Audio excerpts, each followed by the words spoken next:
Friday night down in Cotulla, we had a District 15 3A matchup with the 5-3 Marion Bulldogs and the 6-3 Cotulla Cowboys.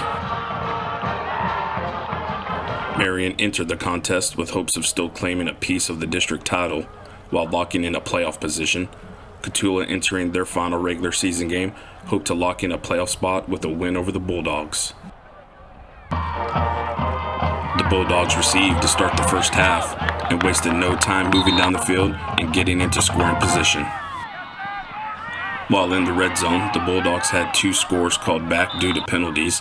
After multiple attempts, the Bulldogs were able to connect on a pass from Zach Goodwin to Jacob Devereux for the first touchdown of the evening.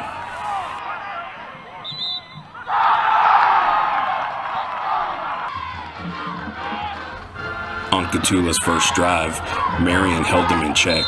The Bulldog defense did not surrender a first down and forced the Cowboys to punt. The Bulldogs' second drive was met by a series of offensive penalties and some tough defense by the Cowboys.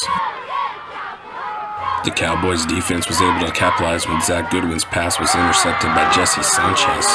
The Cowboys were able to score on the very next play, evening the score at 7 apiece.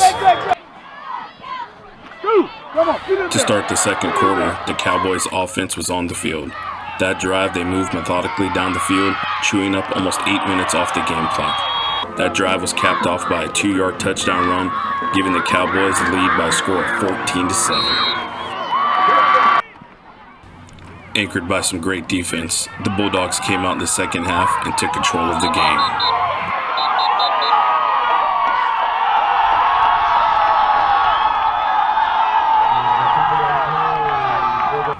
The Marion offense found their rhythm in the second half as they went on to score 17 unanswered points. The Bulldogs pulled out a win in this matchup by a score of 24-14. The win secures a playoff spot for the Marion Bulldogs.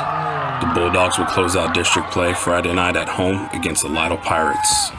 We caught up with Marion head coach Ryan Miller to get his thoughts on his defense's play and what's been an interesting district race.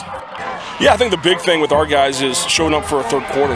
I thought we played the first half. The first quarter went well. I thought defense played well all game. Once again, penalties are still kind of hurting us a little bit, shooting ourselves in the foot. We're going to keep working on eliminating penalties. And, for our guys, a couple of them, we'll get it corrected. But, we had a big speech and talked about it since our bye week going into this thing is we need to play a great third quarter.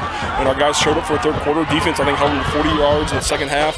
Offense, scored, 3 unanswered touchdowns, whatever it was. And so we needed it, and those guys ended up playing real well tonight. Can you talk a little bit about the district, right? It's been a fun year, right? Jerdington beats y'all, and then Jerdington loses, right? Cotulla goes, and then they lose. It's been an interesting district year for y'all, right? Yeah, we knew going into this is going to be a tough district season. Obviously there's a lot of great teams in our district. Right now we're still in our driver's seat. We kind of, obviously you had to have some help along the way, but that's football, that's any sports. So I think our guys, just kind of, like you said, stayed resilient, and they're trying to finish the season out right. This game, we knew our linebackers had to have a great game. Just the way their offense runs, it's very unique.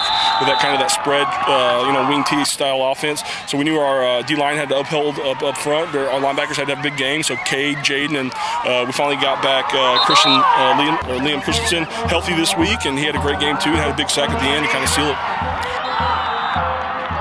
LoneStarGridiron.com. Access the complete history of Texas high school football, over 100 years of information, win-loss records, coaching histories, individual stats, records, and more. Lone Star Gridiron, the authority on Texas high school football.